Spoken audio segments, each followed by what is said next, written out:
Assalamu alaikum and a heartfelt welcome to everyone joining us live from the official Facebook page of Exist Dental School.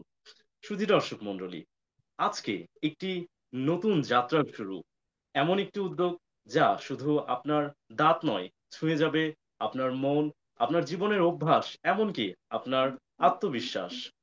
আমি Naimur Rahman, axis dental স্কুলের chief event management secretary হিসেবে আজকের এই বিশেষ আয়োজনে আপনাদের সবাইকে জানাচ্ছি সুস্বাগতম। আমরা শুরু করছি একেবারে নতুন একটি পডকাস্ট সিরিজ যা তৈরি হয়েছে আপনাদের জন্য, সাধারণ মানুষের জন্য, যারা প্রতিদিন নিজের হাসিকে আরো সুন্দর এবং স্বাস্থ্যকর করতে চায়। আমাদের সিরিজের নাম a new civilization where oral care is a way of life. এক আধুনিক মানব সভ্যতার স্বপ্ন যেখানে মুখের যত্ন আমাদের প্রতিদিনের জীবনের অবিচ্ছেদ্য অংশ। এই সিরিজ শুধু দাঁত নয়, আপনার সচেতনতা, জীবনযাপন, এমনকি আত্মবিশ্বাসের গল্প বলবে। এর ধারাবাহিকতার সূচনায় আজকে আমাদের প্রথম episode, the power of your smile, secrets to a healthy mouth. কারণ একটি হাসি কেবল সৌন্দর্যের প্রতীক নয়, এটি আত্মবিশ্বাস, পরিচ্ছন্নতা, এমনকি সুস্থতার প্রতিচ্ছবি। আমাদের আজকের অতিথি এমন একজন যার অর্জনই কথা বলে, একজন মেধাবী দন্ত চিকিৎসক, শিক্ষাক্ষেত্রে একজন নেতা এবং মানুষের মাঝে সচেতনতা ছড়িয়ে দেওয়ার জন্য এক নিরলস যোদ্ধা। তিনি আর কেউ নন, তিনি আমাদের সবার প্রিয়, আমাদের কাছের ডক্টর তানজিদ স্বপ্নিল ভাইয়া, যিনি ৪৩তম বিসিএস এর স্বাস্থ্য ক্যাডারে দ্বিতীয় স্থান অধিকারী, এমনকি একই সাথে আমাদের এক্সিস ডেন্টাল স্কুলের চিফ সেন্ট্রাল একাডেমিক কোঅর্ডিনেটর। আসসালামু আলাইকুম ভাইয়া। ভাইয়া, ওয়েলকাম টু আওয়ার শো। ওয়ালাইকুম আসসালাম। আমাই ক্লিয়ার? হ্যাঁ কথা ভাইয়া, শোনা যাচ্ছে clear? You are totally audible. ধন্যবাদ নাইমুর, ধন্যবাদ। এক্সিডেন্টাল স্কুলকে ধন্যবাদ, তোমাকেও ধন্যবাদ। তুমি বরাবরই ভালো উপস্থাপনা করো এবং আজকের শুরুটাও খুব ভালো হলো। ধন্যবাদ তোমাকে। আমরা শুরু করতে পারি, এরপরে তুমি আগাও। থ্যাংক ইউ সো মাচ ভাইয়া। So thank you for being with us on this special launch event. তো ভাইয়া, আমরা কথা না বাড়িয়ে প্রথমে শুরু করতে চাই। ভাইয়া, আমাদের প্রথম প্রশ্ন আপনার কাছে, বর্তমানে বাংলাদেশের সবচেয়ে বেশি প্রচলিত মুখ ও দাঁতের সমস্যাগুলো কি কি বলে আপনি মনে করেন? ধন্যবাদ নাইমুর। আহ, আমাদের বাংলাদেশে আমরা যদি কি কি প্রচলিত দন্ত সমস্যাগুলো আমরা নিয়ে কথা বলতে চাই, তাহলে আমাদেরকে দুইটা দিকই ফোকাস করতে হবে। একটা হচ্ছে, আমরা জানি যে বাংলাদেশের বেশিরভাগ মানুষ গ্রামে বসবাস করে এবং একটা নির্দিষ্ট সংখ্যক মানুষ শহরেও বসবাস করে। সাধারণত গ্রামের মানুষের সমস্যাগুলো সবসময় নেগলেক্টেড বা অবহেলিত থেকে যায়। আহ, আমি উপজেলা স্বাস্থ্য কমপ্লেক্সে ডেন্টাল সার্জন হিসেবে কর্মরত আছি। এবং আমি আমার ব্যক্তিগত চেম্বারে সাধারণত যে রোগীগুলো সবচেয়ে কমনলি পাই আমি সেগুলোই বলতেছি। সবচেয়ে কমন যে সমস্যাগুলো আমরা পাই সাধারণত, একটা হচ্ছে মাড়ির প্রদাহ, যেটা দিয়ে রুগীরা সাধারণত আমাদের কাছে এসে বলে যে দাঁতের গোড়া দিয়ে রক্ত পড়া। আরেকটা কমন সমস্যা হচ্ছে দাঁত নড়া, যেটাকে আমরা মেডিকেলের ভাষায় পেরিওডন্টাইটিস বলি। আরো কয়েকটি সমস্যা পাওয়া যায়, যেমন দাঁত দাঁতে ক্ষয় হওয়া, যেটাকে আমরা ক্যারিজ বলি। এটাই সবচেয়ে কমন আসলে। অনেকে দাঁতে পোকা বলে, অনেকে ডেন্টাল ক্যাভিটি বলে। আচ্ছা, এটা মেডিকেল টার্মে বলা হয় ডেন্টাল ক্যারিস। এরপরে আরো কিছু সমস্যা, যেমন ডিসকালারেশন। ডিসকালারেশন বলতে সাধারণত বাংলাদেশের মানুষ, শুধু বাংলাদেশ না, এই উপমহাদেশের মানুষের একটা সাংস্কৃতিক ভাবে অভ্যাস হচ্ছে পান খাওয়া। পান, সিগারেট এগুলোর প্রতি তারা খুব অভ্যস্ত।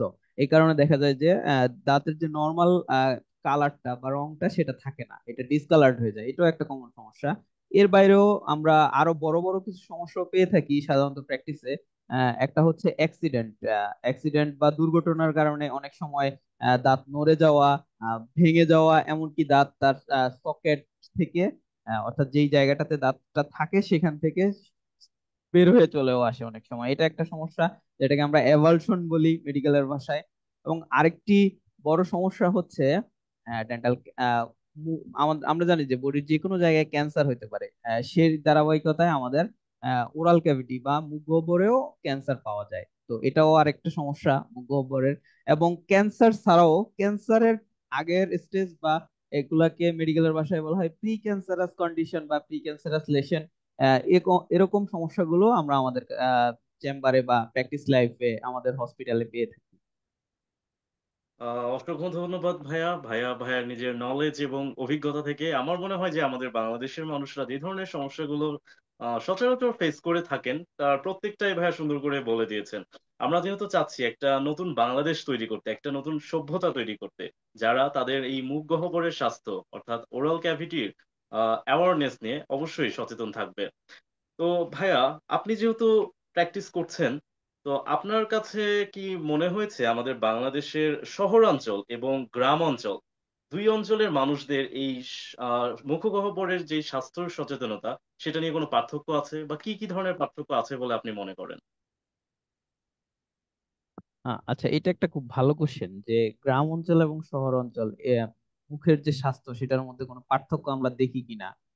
বাংলাদেশের বেশিরভাগ মানুষই আসলে সত্যিকার অর্থে বলতে গেলে যদিও সচেতন হচ্ছে, মুখ গহ্বরের স্বাস্থ্য নিয়ে ততটা সচেতন না। তারা অন্য স্বাস্থ্য নিয়ে যতটা সচেতন, সেই হিসাবে গ্রাম এবং শহরে খুব বেশি বৈচিত্র্য দেখা না গেলেও আমরা প্র্যাকটিস লাইফে কিছু বৈচিত্র্য তো দেখি। যেমন কমন একটা অভ্যাস শহরের যারা, বিশেষ করে শহরের বাচ্চাদের আমরা সি দিয়ে যে নামগুলা বলি, কেক, তারপরে কফি, ক্যান্ডি, চকলেট, কুকিজ, এগুলো খাওয়ার বা নেওয়ার যে অভ্যাসটা, এটার কারণে দেখা যাচ্ছে যে তাদের ডেন্টাল ক্যারিজটা বেশি হচ্ছে। এই কারণে বেশি হয় ডেন্টাল ক্যারিজ বা দন্তক্ষয় শহরের বাচ্চাদের। আর অন্যদিকে গ্রামে আমরা যেটা দেখি, তাদের ব্রাশিং, ফ্লসিং অর্থাৎ আহ নিয়মিত যে পরিচর্যা যেটা আছে সেটা তারা ঠিক মতো করে না। এই কারণে তাদের আবার জিঞ্জিভাইটিস অর্থাৎ ওই যে মাড়ির প্রদাহ, তারপরে পেরিওডন্টাইটিস, দাঁত নড়ে যাওয়া, তারপরে ডিসকালারেশন, পান জর্দা, তামাক এগুলোর ফলে টুথ যে ডিসকালারেশন, এই সমস্যাগুলো আবার গ্রামের মানুষের বেশি হয়। গ্রামের মানুষের আরেকটা খুব আহ, যেটা বলে আমাদের মুখ গহ্বরের জন্য খুব সমস্যা তৈরি করে, সেটা হচ্ছে তাদের পরিষ্কার করার যে পদ্ধতিটা। অনেকেই ছাই ব্যবহার করে।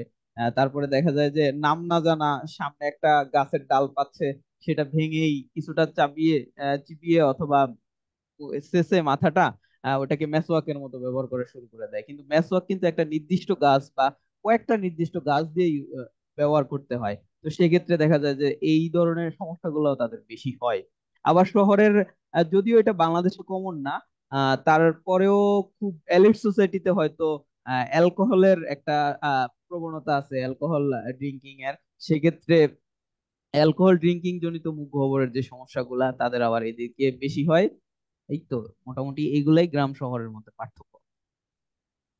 থ্যাংক ইউ ভাইয়া, তাহলে আমরা বুঝতে পারলাম যে আসলে দুই ধরনের সিচুয়েশনে প্রবলেম গুলো আসলে ডিফারেন্ট ডিফারেন্ট আমরা পাচ্ছি এই ক্ষেত্রে। আহ ধন্যবাদ ভাইয়া। ভাইয়া, বাংলাদেশের যে সমস্যাগুলো আপনি বলছিলেন কমন সমস্যা, তার মধ্যে একটা খুবই মেজর এবং কমন একটা প্রবলেম যে আমাদের অধিকাংশ মানুষজন এই যে পান, জর্দা বা তামাক এইগুলোতে খুবই হ্যাবিচুয়েট। তারা এইগুলো খুবই ফ্রিকোয়েন্টলি নিচ্ছে। তো এই সাবস্টেন্স গুলো আসলে ভাই আমাদের ওরাল ক্যাভিটি বা মুখ গহ্বরে কি ধরনের আসলে ক্ষতি করতে পারে? এটা খুবই বাংলাদেশ পার্সপেক্টিভ বা সাবকন্টিনেন্ট বা উপমহাদেশ পার্সপেক্টিভে এটা খুবই ভ্যালিড এবং খুবই গুরুত্বপূর্ণ একটা প্রশ্ন, এবং এটা আমার মনে হয় সবার জানা উচিত। সেটা হচ্ছে তামাক, পান, জর্দা, অর্থাৎ এই যে তামাক জাতীয় যে সমস্ত পণ্য, এগুলা আমাদের মুখ গহ্বরে কি সমস্যা করে, বিশেষ করে মুখ গহ্বর এবং দাঁতের ক্ষেত্রে। আমরা জানি যে এই যে তামাক, পান, জর্দা এই ধরনের যে সমস্ত পণ্য আছে, এগুলো আমাদের সমস্ত বডির নানা ধরনের সমস্যা করে থাকে। স্পেসিফিক ভাবে মুখ গহ্বরে আরো বেশি সমস্যা করে থাকে এগুলা। যেমন বাংলাদেশের অন্যতম কমন একটা ক্যান্সার হচ্ছে ওরাল ক্যান্সার। ওরাল ক্যান্সার এটা শুধু বাংলাদেশ না, ভারতীয় উপমহাদেশই অন্যতম একটা কমন ক্যান্সার। ওরাল ক্যান্সারের কিন্তু এই উপমহাদেশের অন্যতম প্রধান একটা কারণ হচ্ছে যে পান, জর্দা, তারপরে এবং খুব ইম্পর্টেন্টলি রুগীরা যেটা অনেকেই খেয়াল করেন না, অনেকে মনে করেন পান খাওয়া খারাপ কিন্তু মাঝে মাঝে সুপারি খাওয়া যাবে। কিন্তু সুপারির রস এটা খুবই খারাপ আমাদের জন্য। তো এই এরপরে তামাকের তো একদম সরাসরি ক্যান্সারের সাথে সম্পর্কিত। এটা শুধু তো ওরাল ক্যান্সার না, অন্যান্য যত ক্যান্সার আছে, বিশেষ করে লাং ক্যান্সার, একদম ডিরেক্টলি কানেক্টেড একটা ফ্যাক্টর হিসেবে কাজ করতেছে এই যে তামাকটা। তো মোটামুটি ক্যান্সার গুলোর জন্য কমনলি বাংলাদেশ পার্সপেক্টিভে আমরা সাধারণত এই যে তামাক, পান, জর্দা এগুলো কি দায়ী করে থাকি। আরো কিছু সমস্যা, ক্যান্সারের আগে আমি একটু আগে প্রথমে বলতেছিলাম যে ক্যান্সার না, কিন্তু ক্যান্সারের মতোই কিছু লেশন আছে, সেগুলোকে আমরা প্রি ক্যান্সারাস কন্ডিশন বা প্রি ক্যান্সারাস লেশন বা ওরাল প্রি ম্যালিগনেন্সি। আচ্ছা, তো এই লেশন গুলো, এগুলোরও কিন্তু কমন কজ হচ্ছে এই যে আপনার বা তোমার পান, তামাক, বিশেষ করে যারা সুপারি, রেগুলার সুপারি সেবন করে থাকে বা খায় সুপারি, সুপারির রসের কারণে আমাদের যে মুখগহ্বর, ওরাল মিউকোজা বলি আমরা, দুই দিকে গালের যে মাংস, এদিকে দেখা যায় যে আস্তে আস্তে এই যে মাংসটা স্টিফ হয়ে যায়, শক্ত হয়ে যায়।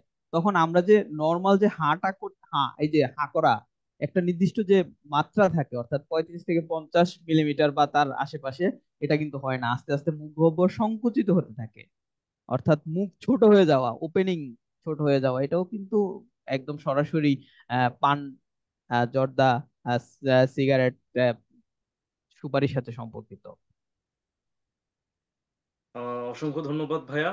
এরই মাধ্যমে আসলে আমরা জেনে নিলাম আমাদের বাংলাদেশের প্রেক্ষাপটে মুখগহ্বরের যেই সমস্ত রোগ বা প্রবলেম গুলো হতে পারে। তো আমরা এবার একটু এটা কিভাবে প্রতিরোধ করা যায় বা এটা প্রিভেন্ট করতে কি কি ব্যবস্থা আমরা নিতে পারি সে সম্পর্কে আমাদের অভিজ্ঞ ভাইয়ার কাছে জানবো। তো ভাইয়া, আহ দাঁতের সমস্যাগুলো প্রতিরোধ করার জন্য একটা পরিবার আসলে কি কি ধরনের সচেতনতা বা কি কি ধরনের পারিবারিক অভ্যাস গড়ে তুলতে পারে? That's a great question. আমরা সব সময় যেটা বলে থাকি সেটা হচ্ছে ডেন্টিস্ট্রি রিলেটেড যে সমস্ত ডিজিজ এবং ডিজিজের যে ট্রিটমেন্ট গুলো, এটা ঐতিহাসিক কারণেই হোক বা আন্তর্জাতিক কারণেই হোক বা যে কোনো কারণেই হোক, যে কোনো প্রেক্ষাপটের জন্যই এই ডিজিজের ট্রিটমেন্ট গুলো খুব কস্টলি। এটা চাইলেও অন্যান্য ডিজিজের মতো খুব কম টাকায় ট্রিটমেন্ট করা সম্ভব হয় না, যতই আন্তরিকতা থাকুক না কেন। এই জন্য এখানে প্রিভেনশনটাই হচ্ছে অনেক বেশি গুরুত্ব দেওয়া উচিত। সব ডিজিজের ক্ষেত্রেই prevention is better than cure, but I think dentistry related যে সমস্ত সমস্যাগুলো, সেগুলোর জন্য প্রিভেনশনটা আরো বেশি গুরুত্বপূর্ণ, কারণ এখানে প্রিভেন্ট করলে সমস্যাই হবে না। 95 to 96% সমস্যা আপনার হবেই না প্রিভেনশন করলে। এবং এটা কিন্তু খুবই কস্ট ইফেক্টিভ, খুব কম মূল্যে এবং খুব সহজে আপনি প্রিভেন্ট করতে পারবেন। যেমন একটা ফ্যামিলিতে কিছু অভ্যাস যদি রেগুলার করে, তাহলে সাধারণত তাদের মুখ এবং দাঁতের আহ, যে সমস্যাগুলো সেগুলো হবেই না। এটা একদম প্রথমে যে অভ্যাসটা করতে হবে সেটা হচ্ছে 2 বেলা ব্রাশ করা। 2 বেলা ব্রাশ করা, এক্ষেত্রে আমরা যে ভুলটা করে থাকি, 2 বেলা ব্রাশ বলতে আমরা বুঝি খাওয়ার পরে ব্রাশ করা। অনেকে মনে করেন যে কিন্তু দেখা যায় যে অনেকে মনে করেন আচ্ছা ঘুম থেকে উঠেই ব্রাশ করে ফেলা, কিন্তু না। ব্রাশ করার উদ্দেশ্যটা কি? ব্রাশ করার উদ্দেশ্য হচ্ছে আপনার মুখে, আপনার জিহ্বায়, আপনার মাড়িতে বা আপনার ওরাল ক্যাভিটিতে অথবা দুই দাঁতের মাঝখানে যেখানে যেখানে খাবার জমতে পারে, সেই খাবারগুলোকে বের করে ফেলা, এটা হচ্ছে ব্রাশ করার উদ্দেশ্য।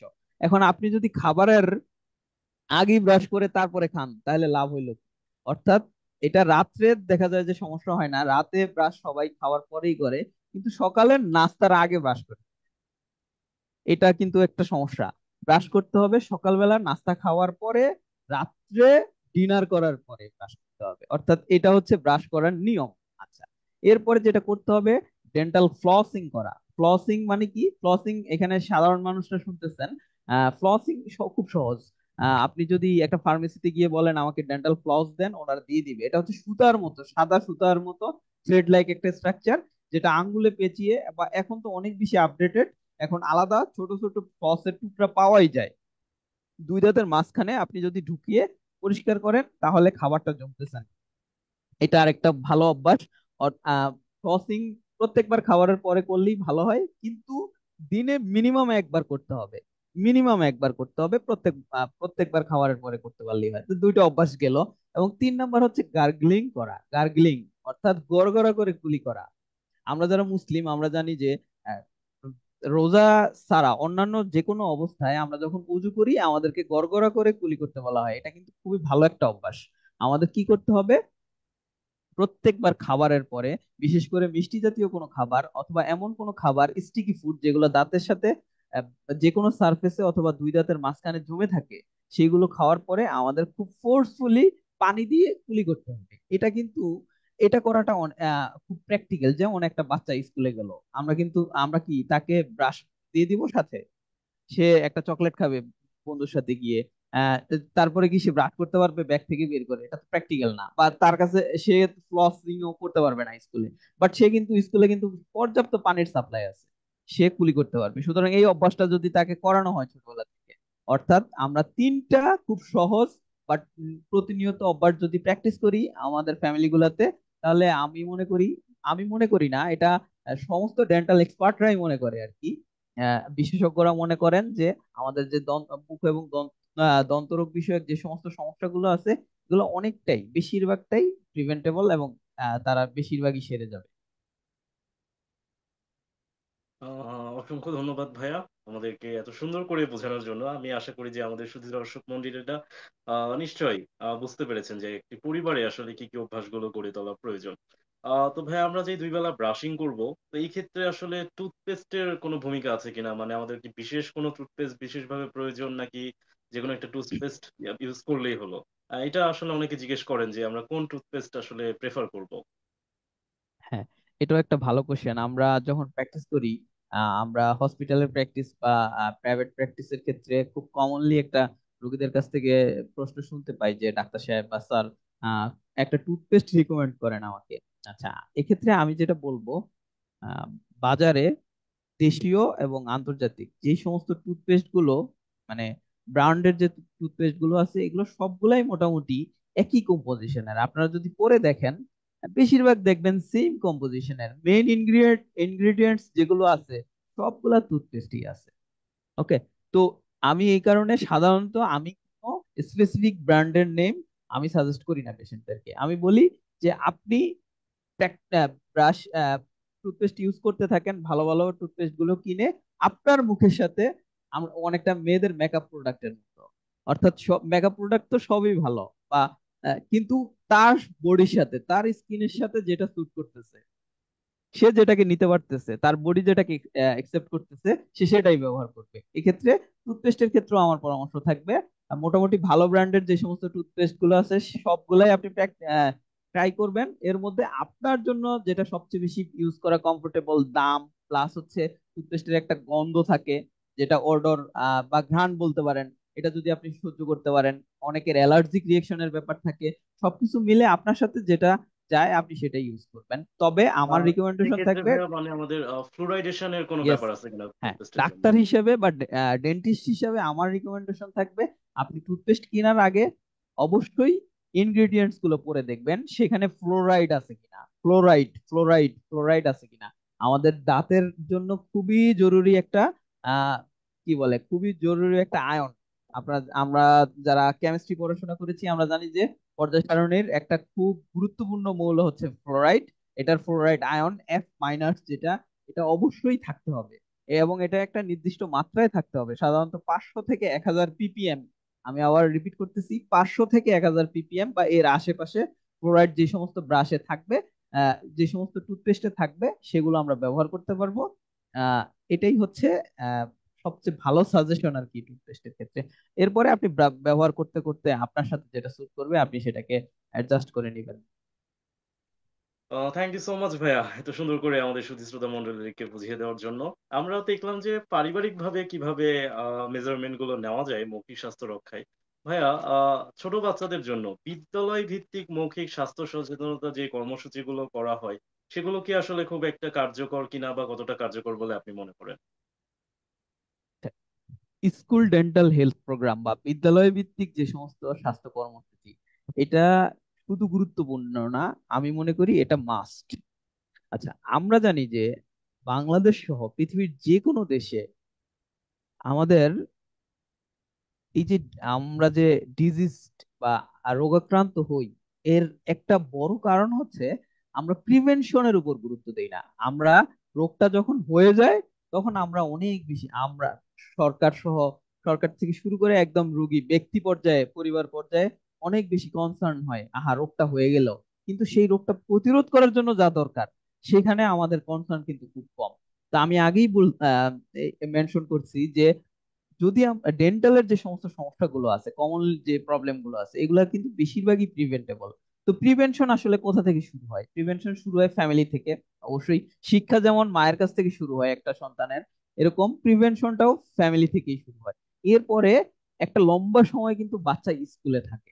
স্কুলে বাচ্চারা যখন শিখতে শুরু করে, মোটামুটি বুঝতে শুরু করে দুনিয়া কি, আশেপাশের পারিপার্শ্বিক অবস্থা, তখন কিন্তু সেই সময়টা সে স্কুলে কাটায়।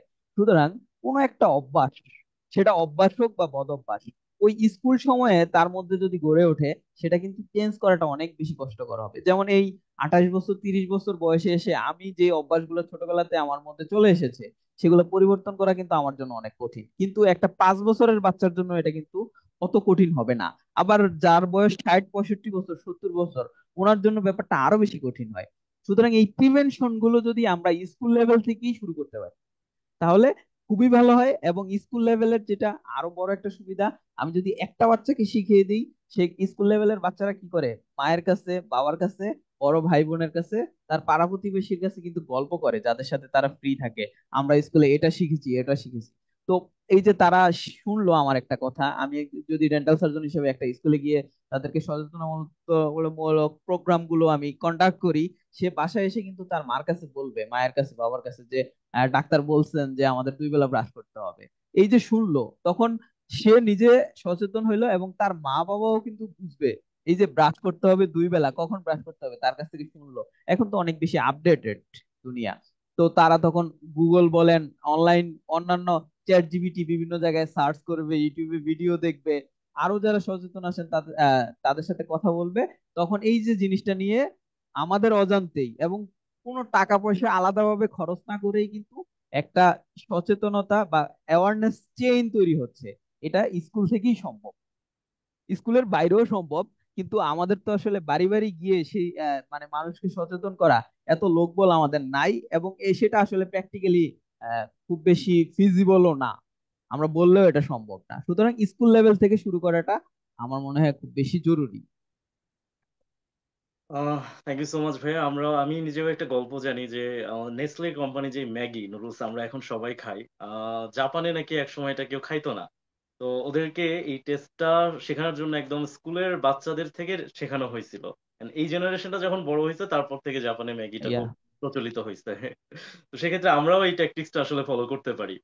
তো আমাদের মনে হয় যে বাংলাদেশে ভাই আমাদের এই সচেতনতা আসলে ডেন্টালের ক্ষেত্রে অনেকটাই পিছিয়ে আছে। এবং আমরা যখন ওয়ার্ডে যে বিভিন্ন পেশেন্ট গুলো পাই, মানে এদের ধরেন যে লেশন হয়ে ক্যারিজ হয়ে মানে একদম শেষ পর্যায়ে, যেখানে এক্সট্রাকশন ছাড়া আসলে আর উপায় থাকে না।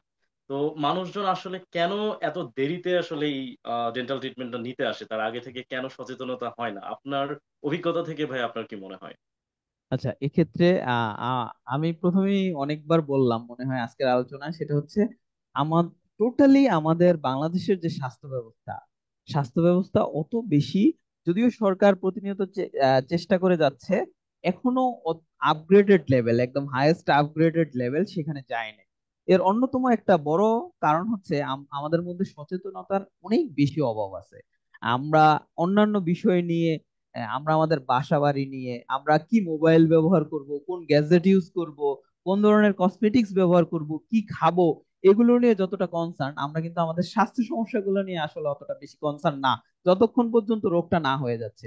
তো 1 নাম্বার কারণ আমি মনে করি, আমি এবং আমার আমার প্র্যাকটিস লাইফ যদিও ছোট সময়ের, আহ, সেখান থেকে আমি যেটা দেখেছি, এর সবচেয়ে প্রথমে যে জিনিসটা থাকবে সেটাই হচ্ছে সচেতনতার অভাব, অর্থাৎ ল্যাক অফ অ্যাওয়ারনেস। এটাই 1 নাম্বার কজ।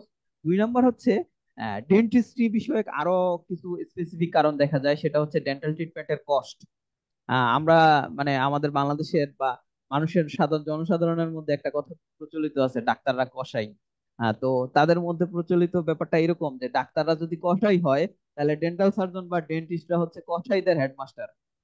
ওকে, একদম হাইয়েস্ট লেভেলের কসাই, কসাই ম্যাক্স প্রো। কিন্তু আসলে ব্যাপারটা এরকম না। ডেন্টিস্ট্রির বা ডেন্টাল ট্রিটমেন্ট গুলোর ক্ষেত্রে এখানে ইনভেস্ট করতে হয় ডাক্তারদের বা ক্লিনিকের, সেক্ষেত্রে চাইলেও এখানে কি বলা যায়, একদম যেটা ফ্রি অফ কস্ট বা মিনিমাল অ্যামাউন্ট অফ কস্ট, এটা অনেক সময় করা সম্ভব হয় না আমাদের ক্ষেত্রে। তো এই যে ডেন্টাল ট্রিটমেন্টের যে কস্ট, এটাও একটা কারণ।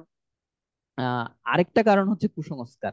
এটা আমি উপজেলা লেভেলে প্র্যাকটিস করতে গিয়ে, বা আমি আমার যখন উপজেলায় সরকারিভাবে রুগী দেখি, তখন এটা আমি অনেক বেশি ফিল করেছি। সেটা হচ্ছে, খুব খুব কমনলি আমাকে পেশেন্টরা, বিশেষ করে মহিলা পেশেন্টরা আমাকে এসে বলে যে, বাবা বা স্যার, আপনি তো দাঁত ফেলবেন বলছেন, কিন্তু আমি তো অমুকের কাছে তমুকের কাছে শুনেছি যে দাঁত ফেললে চোখের জ্যোতি কমে যায়, দাঁত ফেললে ব্রেনের সমস্যা হয়। তারপরে একটা দাঁত ফেললে দিলে বা একটা দাঁতের চিকিৎসা করলে 32টা দাঁতেরই চিকিৎসা করা লাগে। এটা যতদিন শুরু না করতেছেন ততদিন করা লাগবে না, কিন্তু একবার শুরু করলে সবগুলার তখন চিকিৎসা করা লাগবে। এই যে কুসংস্কার গুলো, এগুলো রোগীদেরকে আসলে ট্রিটমেন্ট না নিতে অনেকখানি বাধ্য করে বা ইনসিস্ট করে বলে আমি মনে করি। তো এই যে কুসংস্কারটাও একটা ব্যাপার। আর আর ওভারঅল ওই যে যেটা বললাম, একদম সহজ বাংলায় বলতে গেলে, আমরা যে দাঁত থাকতে দাঁতের মর্যাদা বুঝে না, যদিও এখানে আসলে দাঁত দিয়ে প্রতীকী অর্থে বোঝানো হয়েছে, কিন্তু আসলেই আমরা আসলে দাঁত থাকতে দাঁতের মর্যাদা বুঝি না। এই জন্যই আমরা আসলে যতক্ষণ পর্যন্ত আমরা দাঁতটাকে না হারাই ফেলতেছি, ততক্ষণ পর্যন্ত আমরা কনসার্ন হই না, যেটাকে ইংলিশে বলে blessings are not valued until it is গন। যতক্ষণ পর্যন্ত আমার উপর থেকে সৃষ্টিকর্তার দেওয়া আশীর্বাদটা চলে না যাচ্ছে, ততক্ষণ পর্যন্ত আমরা কি করি না, সেটার সুক্রিয়া আদায় করি না, বা সেটা টিকিয়ে রাখার বা রক্ষা করার আসলে ব্যাপারে কনসার্ন হই না। অনেক ধন্যবাদ ভাইয়া। আশা করি আমাদের এই সেশন গুলো যারা দেখবেন তারা হয়তো বা এই ব্লেসিংস কে ভ্যালু দিতে শিখবেন এরপর থেকে। আচ্ছা ভাইয়া, তো আমাদের নিম্ন আয়ের মানুষজনের ক্ষেত্রে এই ডেন্টাল চিকিৎসাটাকে কিভাবে সহজলভ্য বা সাশ্রয়ী করা যেতে পারে, বা আসলে কি সম্ভব কিনা ভাইয়া, আপনার কি মনে হয়? এটা একটা খুব ভ্যালিড কোশ্চেন। আমরা আমাদের বাংলাদেশ, আলহামদুলিল্লাহ, 1971 সালের যুদ্ধ থেকে শুরু, মানে যুদ্ধ পরবর্তী সময় আমরা আজকে 2025 সালের একটা পরিবর্তিত বাংলাদেশে বসবাস করতেছি। এখানে আমাদের উন্নয়নের একটা বিশাল অগ্রযাত্রার গল্প আছে। সেই অগ্রযাত্রার ছোঁয়া আমাদের ডেন্টিস্ট্রি তথা আমাদের স্বাস্থ্য খাতেও লেগেছে। কিন্তু তারপরেও আমি বলবো যে স্বাস্থ্য খাতে আহ, সরকার এবং বিভিন্ন সংস্থা এবং আমরা ডাক্তাররা প্লাস স্বাস্থ্য সেবার সাথে সংশ্লিষ্ট অন্য আরো সবাই যারা স্বাস্থ্যকর্মী আছেন, অক্লান্ত পরিশ্রম করে যাচ্ছেন যে কিভাবে এই ট্রিটমেন্ট গুলোকে সহজলভ্য করা যায়। কিন্তু তবে বাস্তবতা হচ্ছে, ট্রিটমেন্ট সহজলভ্য করতে গেলেও একটা নির্দিষ্ট লেভেলের নিচে আসলে নামানো কখনোই সম্ভব হয় না। আবার অন্যদিকে আরেকটা নির্মম বাস্তবতা হচ্ছে, একটা নির্দিষ্ট বাংলাদেশের মানুষ একটা নির্দিষ্ট আয়ের মধ্যে থাকে, সাধারণত বেশিরভাগ মানুষ। এটা শুধু বাংলাদেশের মানুষ না, আমি আপনাদেরকে বা নাইমুর তোমাকে একটা গল্প বলতে পারি। এটা সত্যি গল্প আর কি, তুমি অবাক হইতে পারো যে জি ভাইয়া, প্লিজ। পুরো পৃথিবীতে যত সম্পদ আছে, তুমি যদি সেটাকে টাকার হিসাবে বা ডলারের হিসাবে কনভার্ট করো, সেই সেই যে অ্যামাউন্টটা আসবে, টোটাল অ্যামাউন্টটা, আমাদের পুরো পৃথিবীতে 800 কোটি মানুষ আছে। মাত্র 8 জন মানুষ, মাত্র 8 জন মানুষের কাছে যেই পরিমাণ সম্পদ আছে, বাকি এই 800 কোটি মানুষের কাছে ওই পরিমাণ সম্পদ নাই। কেন ইমাজিন? মাত্র 8 জন মানুষের কাছে পৃথিবীর সমস্ত সম্পদের অর্ধেকেরও বেশি তাদের কাছে। সুতরাং এই যে যে ব্যাপারটা, এই বাস্তবতাটা তো আমাদের বাংলাদেশেও আছে। এখন এক্ষেত্রে আমাদের যেটা করতে হবে, নিম্ন আয়ের মানুষ, বিশেষ করে গ্রামের প্রত্যন্ত অঞ্চলে যারা বসবাস করেন, তাদের ক্ষেত্রে আমরা এই যে দন্ত চিকিৎসার ব্যাপারগুলোকে কিভাবে সহজলভ্য করতে পারি। প্রথমে যেটা করতে হবে, আমি বারবার বললাম, আমাদের প্রিভেনশন, প্রিভেনশন, প্রিভেনশন, প্রতিরোধকে গুরুত্ব দিতে হবে। প্রতিরোধ করা, প্রতিকারের চেয়ে প্রতিরোধের খরচ সবসময় কম হয়। আমরা যদি স্কুল পর্যায়ে, কমিউনিটি লেভেলে, সম্ভব হইলে বিভিন্ন সংস্থাগুলো আহ, বাড়ি বাড়ি যায়, তারা তাদের মাধ্যমে এলাকায় যারা গণ্যমান্য আছেন, শিক্ষক সহ অন্যান্য সরকারি এবং বেসরকারি যারা কর্মকর্তা কর্মচারী আছেন, তারা যদি মানুষকে সচেতন করেন, আমাদের পলিটিশিয়ানরা, রাজনীতিবিদরা, আমরা জানি পৃথিবী বদলাইতে চাইলে সবচেয়ে বেশি ভূমিকা রাখতে হবে রাজনীতিবিদদের। আমাদের রাজনীতিবিদদের সাথে মানুষের, সাধারণ মানুষের জনসংযোগটা অনেক বেশি অন্য যে কোনো কারোর তুলনায়। তো আমাদের রাজনীতিবিদরা, তারা যদি এই ব্যাপারে সচেতন হন, অর্থাৎ তারা যদি তাদের পলিটিক্যাল প্রোগ্রাম গুলোতে এই যে দন্ত বিষয়ক যে স্বাস্থ্য সেবা প্লাস আমাদের অন্যান্য হেলথ রিলেটেড ইস্যু গুলোকে ইনভলভ করেন, সেক্ষেত্রে কিন্তু অনেক বেশি সহজ হবে সচেতনতা পৌঁছে দেওয়া। এর বাইরে সরকার প্রণোদনা দিতে পারে, বিভিন্ন জায়গায় চিকিৎসা ভাতা অলরেডি দিচ্ছে, আরো বেশি দিতে পারে। এবং আমরা যদি কি বলে ওই যে স্কুলে যেমন সচেতনতামূলক প্রোগ্রাম হয়, এরকম আমরা কিছু ডেন্টাল ক্যাম্প করতে পারি সেক্ষেত্রে কিছু ফ্রি ট্রিটমেন্ট পাবে তারা। এরপরে এই স্কুল আমরা সাধারণত স্কুলে ডেন্টাল ক্যাম্প গুলো করি, কিন্তু যেই ক্যাম্প গুলো হয় না সাধারণত কমিউনিটি লেভেলে ক্যাম্প হয় না, আমাদের ইউনিয়ন পর্যায়ে যদি ক্যাম্প গুলো হয় তাহলেও আমি মনে করি যে ডেন্টাল ট্রিটমেন্টের যে কস্ট এটা আরো কিছুটা কমবে। প্লাস এগুলো আসলে পলিসি লেভেলের ব্যাপার, একদম হায়ার অথরিটি থেকে যে সমস্ত ডেন্টিস্ট্রির ম্যাটেরিয়ালস, এই ম্যাটেরিয়ালস গুলো বেশিরভাগই বাইরে থেকে আসে, বিদেশ থেকে আমদানি করতে হয় আমাদের। এগুলো সাধারণত বেশিরভাগই বাংলাদেশে উৎপন্ন হয় না। সেক্ষেত্রে আমদানির যে খরচ, এটার ক্ষেত্রে যে ভ্যাট দিতে হয়, যে শুল্ক দিতে হয়, আমরা জানি এগুলো অনেক জটিল ব্যাপার, অর্থনীতির বিষয়গুলো।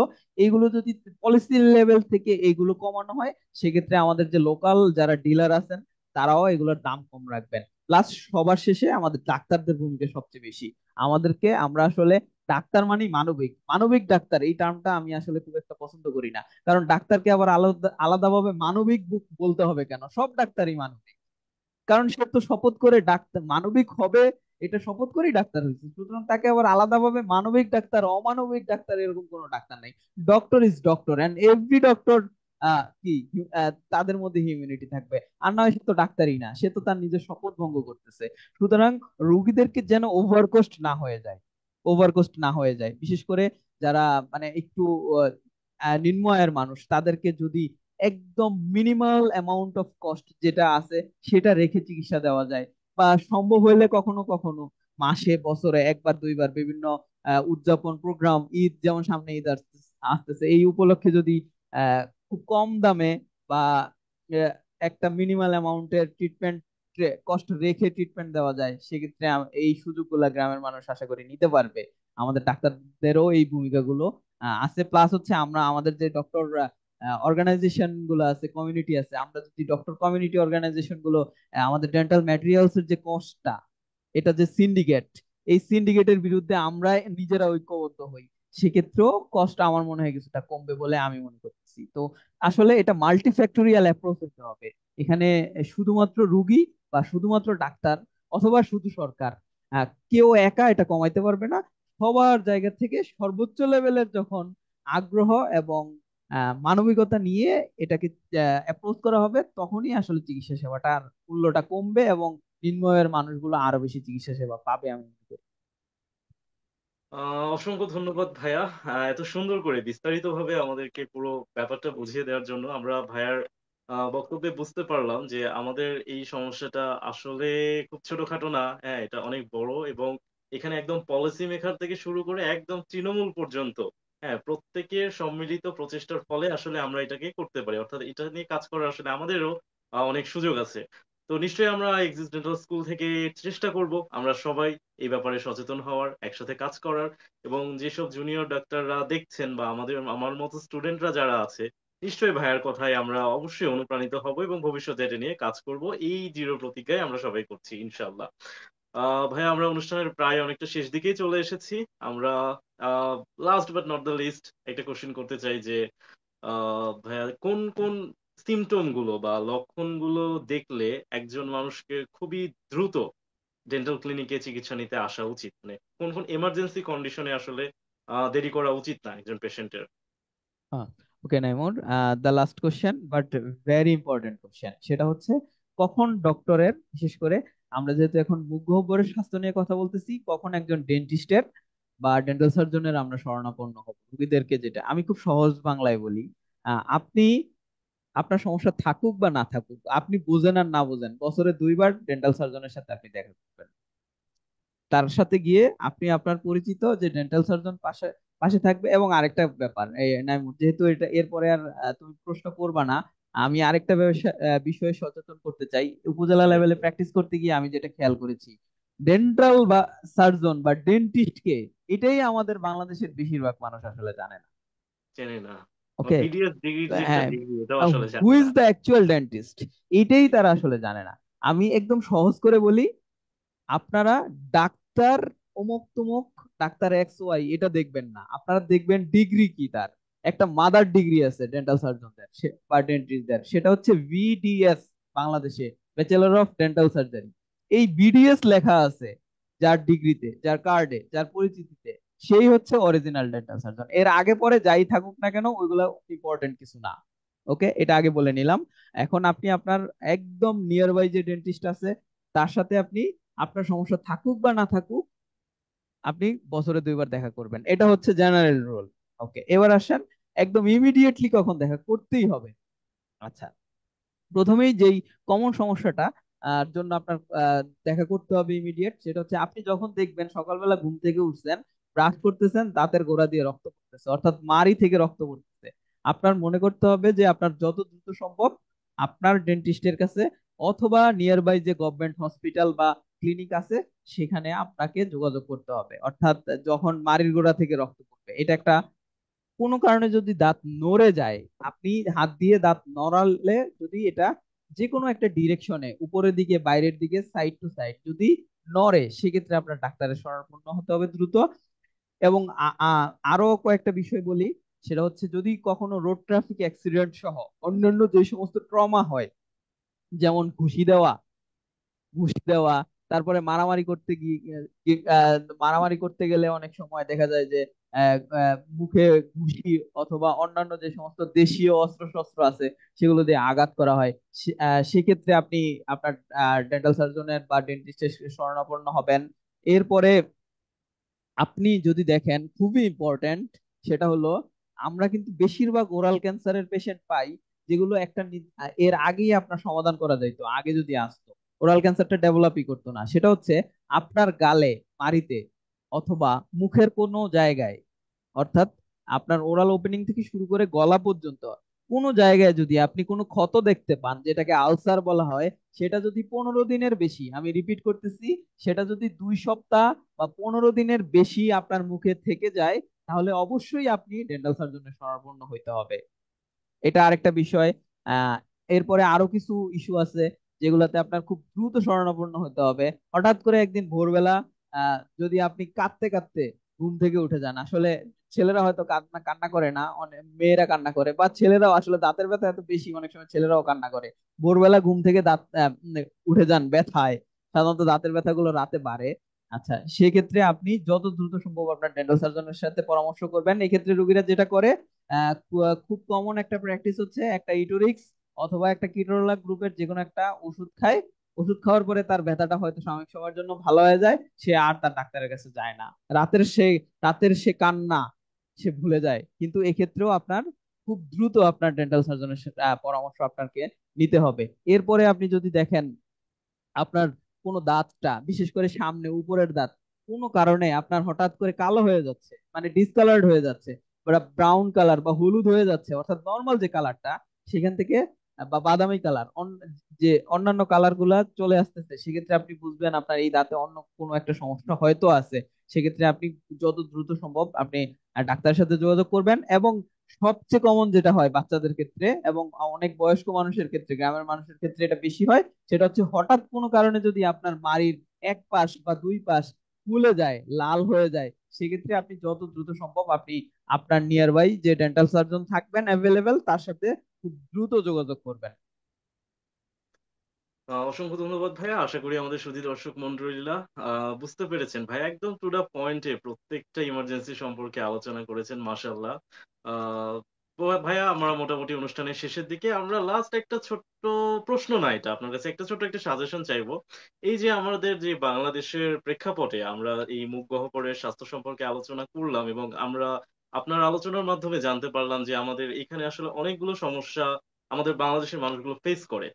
তো সেইগুলো প্রিভেনশন করার জন্য আমাদের এক্সিস্টেন্ট স্কুল থেকে অথবা তরুণ ডাক্তারদের আসলে কি কি করা উচিত বা কি কি করা পসিবল, বা আপনি আসলে কি কি এক্সপেক্ট করেন এই তরুণ সমাজ ডক্টরদের থেকে, এই সম্পর্কে আপনি লাস্ট একটু সংক্ষেপে যদি বলেন ভাইয়া। ওকে, ধন্যবাদ নাইমুর। আহ, আমরা এই যে মুখ গহ্বরের যে সমস্যাগুলো হয় সাধারণত দন্ত এবং অন্যান্য যে সমস্ত ওরাল ক্যাভিটি রিলেটেড ডিজিজ বা রোগগুলো, যে সেগুলো প্রিভেনশনের ক্ষেত্রে আমি বারবার প্রিভেনশনটাকে গুরুত্ব দিচ্ছি, এজন্য প্রিভেনশনের ব্যাপারটাই ফোকাস করি। আবার এক্সিডেন্টাল স্কুল কিন্তু বেশ ভালো, আমি নিজেই সাক্ষী এটার, ভালো ভূমিকা অতীতকালে পালন করেছে। আমরা ময়মনসিংহে এবং সিলেটে একাধিক ডেন্টাল হেলথ স্কুল প্রোগ্রাম বা ডেন্টাল হেলথ ক্যাম্পেইন আমরা করেছি। আমরা আরো বেশি সচেতন, কয়েকটি সচেতনতামূলক প্রোগ্রাম করেছি। আমাদের এক্ষেত্রে আরো প্ল্যান আছে সামনে। আমরা চাই বাংলাদেশের প্রত্যেকটি 64টি জেলায় 495 বা তার আশেপাশে অধিক যে উপজেলাগুলো আছে, সবগুলো উপজেলাতে একটা করে, মিনিমাম একটা করে প্রোগ্রাম আমাদের যে লোকাল যে কমিটি বা আমাদের যে লোকাল কমিউনিটি গুলো আছে এক্সিস ডেন্টাল স্কুলের, তার মাধ্যমে করার। এটা হচ্ছে এক্সিস ডেন্টাল স্কুল থেকে কি করা হচ্ছে। আর আমাদের আসলে এক্সিস ডেন্টাল স্কুল তো একটা প্ল্যাটফর্ম, এখানে সব ডেন্টাল সার্জন বা ডেন্টিস্ট্রির সমস্ত স্টুডেন্ট থাকবে না, এটাই স্বাভাবিক। অন্যান্য প্ল্যাটফর্ম গুলো মাশাল্লাহ ভালো ভূমিকা পালন করতেছে, তাদেরকেও ধন্যবাদ। তবে তবে এটা আমার এরকম কমিউনিটি লেভেলের থেকেও আমাদের যে ডেন্টাল সার্জনরা, তাদের ব্যক্তিগত লেভেল থেকে আরো বেশি উদ্যোগ নিতে হবে বলে আমি মনে করি। বিশেষ করে আমার মতো যারা তরুণ ডেন্টাল সার্জন, তাদের অনেক বেশি ভূমিকা আছে এই ক্ষেত্রে। কারণ আমাদের যারা আমাদের সিনিয়র স্যারদের ক্ষেত্রে যেটা হয়, তারা অনেক সিনিয়র হয়ে গেছেন। আহ, তারা অনেক বেশি ব্যস্ত থাকেন বিভিন্ন কারণে, প্লাস তাদের চেম্বারে পেশেন্ট ফ্লো মাসাল্লাহ অনেক বেশি থাকে। সুতরাং ওই যে যে যে সময়টা, মানে অপটিমাম সময়ের বাইরের যে সময়টা, এটা অনেক সময় চাইলেও তারা দিতে পারেন না তাদের বিভিন্ন কর্মব্যস্ততার কারণে। কিন্তু আমাদের ইয়াং ডেন্টাল সার্জনদের চেম্বারে কিন্তু ওরকম না। আমরা চাইলে কিন্তু রুগীদেরকে সময় একটু বেশি করে দিতে পারি। সুতরাং আপনি যদি আপনার যে ট্রিটমেন্টটার জন্য রুগী আসছে সেই ট্রিটমেন্টটার বাইরে আগে পরে তাকে যে সমস্ত ওরাল ক্যাভিটি রিলেটেড, খুবই যে আমরা যে ওরাল হাইজিন ইনস্ট্রাকশন বলি একসাথে, এই ইনস্ট্রাকশন গুলো দিয়ে দেন। অথবা রুগীর সাথে কিন্তু লোক আসতেছে, সে একা আসতেছে না, তাকে ডেকে নিয়ে দিয়ে দেন। একটা বাচ্চার সাথে বাবা মা আসতেছে, অথবা বাবা মার সাথে বাচ্চারা আসতেছে, সেক্ষেত্রে এটা খুব সহজেই ইনপুট হয়ে যাচ্ছে। এরপরে আমাদের ডেন্টিস্ট্রি ট্রিটমেন্ট গুলো কি খুব সময় লাগে, আমরা জানি একটা ওয়েটিং রুমে বসে থাকতে হয় অনেক লম্বা একটা সময়ের জন্য। এই যে নাইমুরের পিছনে যেরকম একটা স্ক্রিন দেখা যাচ্ছে, আপনার ডেন্টাল চেম্বারের ওয়েটিং রুমে যদি এরকম একটা মনিটর থাকে, স্ক্রিন থাকে, আপনি যদি নিজেই এরকম কিছু সচেতনতামূলক ভিডিও বানান, নিজে নিজেই বানিয়ে সেগুলোকে রেকর্ড ভার্সন কি করেন, চালিয়ে রাখেন, তাহলে রুগীরা বসে আছে এগুলো দেখতে থাকবে। আপনার কিন্তু কিছুই করা লাগবে না, আপনি আপনার মতো ট্রিটমেন্ট করতেছেন, এদিক দিয়ে রুগীরা অনেক কিছু শিখে যাচ্ছে আপনার এই রেকর্ডেড ভার্সন দেখে। এটা একটা করতে পারেন। আর এরপরে যেটা করতে পারেন আপনারা, সেটা হচ্ছে আমাদের জুনিয়র ডেন্টাল সার্জন যারা আছেন, আপনারা আমাদের আরো যারা জুনিয়র ছোট ভাই বোন যারা ডাক্তার হিসেবে বের হচ্ছে, তাদেরকে আরো বেশি যদি চেম্বারে ইনক্লুড করা যায়। আমরা জানি যে ডেন্টাল চেম্বার একটা শুধুমাত্র চাইলেই বা ডাক্তার হইলেই একটা চেম্বার দেওয়া যায় না, এখানে একটা ইনভেস্টমেন্টের ব্যাপার আছে। আমাদের হয়তো সবার ওই ইনভেস্টমেন্টটা প্রথমেই থাকে না। এক্ষেত্রে আপনারা যদি নিজেদের চেম্বারে আমাদের জুনিয়র ডাক্তার ভাই বোনদেরকে ইনক্লুড করে নেন, সেক্ষেত্রে তারা অনেক বেশি আপনার কাছ থেকে ট্রেইনড আপ হবে, এবং নিজেরা যখন চেম্বার দিবে উপজেলা লেভেল গুলাতে তারা ছড়িয়ে যাবে। অর্থাৎ আমরা যত বেশি ঢাকা শহর থেকে, বিভাগীয় শহর থেকে ডেন্টাল সার্জনের সংখ্যা উপজেলা লেভেল গুলাতে বাড়িয়ে দিতে পারবো, অটোমেটিক অনেক সমস্যার সমাধান হয়ে যাবে। আর সর্বোপরি যেটা, এটা আমার আসলে বলার কিছু নাই, এটা আমরা ওত নিয়ে আসছি ডাক্তাররা, সেটা হচ্ছে the health of my patient is my first, will be my first consideration. এটা কিন্তু আমরা সবাই একদম বুকে হাত দিয়ে মানে দাঁড়িয়ে আমরা সবাই শপথ গ্রহণ করে আমরা চিকিৎসা সেবা দিতে আসছি, যে আমার রোগীর স্বাস্থ্য, আমার রোগীর চিকিৎসা, এটাই হবে আমার সমস্ত কিছুর বাইরে, এটাই হবে আমার ফার্স্ট কনসিডারেশন বা ফার্স্ট প্রায়োরিটি। সুতরাং আপনার অর্থ, আপনার বিত্ত, আপনার স্ট্যাটাস, আপনার অন্যান্য যে সমস্ত হালাল হারাম যত ইস্যুগুলো আছে, অথবা রুগী অনেক সময় রুগীরা তো আপনার কাছে সমস্যা নিয়ে আসে।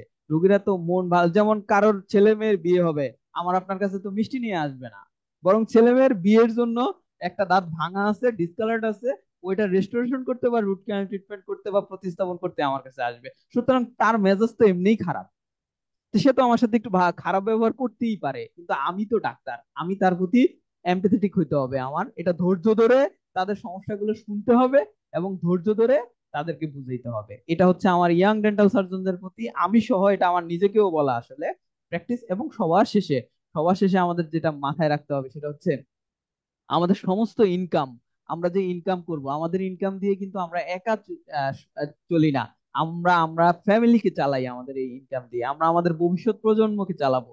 সুতরাং আমাদের সবার যেন সর্বোপরি এই চেষ্টা থাকে যে আমি যেই টাকাটা ইনকাম করতেছি সেটা যেন সৎভাবে হালাল ভাবে হয়, এবং এটা যেন কারোর উপর জুলুম না করে হয়। জুলুম না করে হয়। তাহলে আমাদের যে মেইন উদ্দেশ্য, আমাদের তো মেইন উদ্দেশ্যটা কি শেষ পর্যন্ত, আমাদের নেক্সট জেনারেশন যাতে কি হয়, নেক্সট জেনারেশন যাতে আমরা কি সহজ বাংলায় বলি মানুষ হয়। সুতরাং জেনারেশনকে মানুষ করার সবচেয়ে প্রথম এবং ফার্স্ট প্রায়োরিটি হচ্ছে আমার ইনকাম হালাল হওয়া। সুতরাং আমি আমার ইনকাম হালাল করার জন্য আমার রোগীর সাথে কি করতে হবে এটা আমরা সবাই বুঝি। এতটুকু বুঝেই আমরা ডাক্তার হয়েছি। আর আমরা ডাক্তার হওয়ার জন্য অন্যান্য যে সমস্ত শপথ গুলা নিয়েছি, সেগুলো যদি আমরা মাথায় রাখি, আলাদাভাবে আমাদের সচেতন করার জন্য অনেক বেশি কিছু করতে হবে বলে আমি অন্তত মনে করি না। আমরা চেম্বারে বসে বসে ফ্রি টাইমটাতে ভাববো যে আমি কি বলে, কি কি চিন্তা করে, বা আমাকে কি শিখিয়ে ইন্টার্ন ডক্টর থেকে আমাকে প্র্যাকটিস করতে পাঠানো হয়েছে, সেগুলো আমরা যদি একটু বসে বসে রিক্যাপচুলেট করি ফ্রি টাইমে, ইনশাআল্লাহ আমি মনে করি যে আমাদের অনেক সমস্যা খুব সহজেই সমাধান হয়ে যাবে। আহ, অসংখ্য ধন্যবাদ আমাদের আজকের প্রধান অতিথি ডক্টর তানজিদ স্বপ্নিল ভাইয়াকে। ভাইয়া অনেক সুন্দর করে প্রত্যেকটা কথা একদম বিস্তারিত ভাবে পয়েন্ট টু বি পয়েন্ট করে আমাদেরকে সুধী শ্রোতা মণ্ডলীকে বুঝিয়ে দিয়েছেন, ব্যাখ্যা করেছেন এবং আমাদের তরুণ ডাক্তারদের অনুপ্রাণিত করেছেন। তো আমাদের আজকের সেশনটা শুধুমাত্র দাঁত নয়, আমাদের আজকের সেশনটা একটা নতুন অভ্যাস গঠনের, একটি স্বাস্থ্যসম্মত বাংলাদেশ গঠনের জন্য একদম তৃণমূল থেকে শুরু করে আমাদের ডাক্তার যারা আছেন, যারা পলিসি মেকার আছেন, সবার জন্যই দিক নির্দেশনামূলক অনুপ্রেরণার একটি সেশন ছিল। তো আবারও আন্তরিকভাবে ধন্যবাদ জানাচ্ছি আমাদের অতিথি তানজিদ স্বপ্নিল ভাইয়াকে, ও ধন্যবাদ জানাচ্ছি আমাদের এক্সিসের টিম মেম্বার যারা আছে, হোসনা মাহরু, অপর্ণা, ফরহাদ ভাইয়া সহ সুমন ভাইয়া, যারা পুরো সেশনটাকে আজকে লাইভে নিয়ে আমাদের দর্শকদের কাছে পৌঁছে দিতে হেল্প করেছেন। তো আমাদের আজকের পর্ব এই পর্যন্তই, the power of your smile. দেখা হবে আমাদের আগামী পর্বগুলোতে। আমাদের এই নিউ সিভিলাইজেশনের 7 থেকে 8টা পর্ব ইনশাল্লাহ আমরা করব, যার প্রথম পর্ব ছিল আজকে। এবং আপনারা নিশ্চয়ই বুঝতে পেরেছেন যে আমাদের এই পর্বগুলো আসলে কতটা বেনিফিশিয়াল, কতটা উপকারী হতে যাচ্ছে আপনাদের জন্য, সাধারণ মানুষের জন্য। তো সুস্থ থাকুন, ভালো থাকুন, আর মনে রাখুন, your smile is your power and your mouth deserve the best care. Thank you so much. Thank you, everyone. ধন্যবাদ।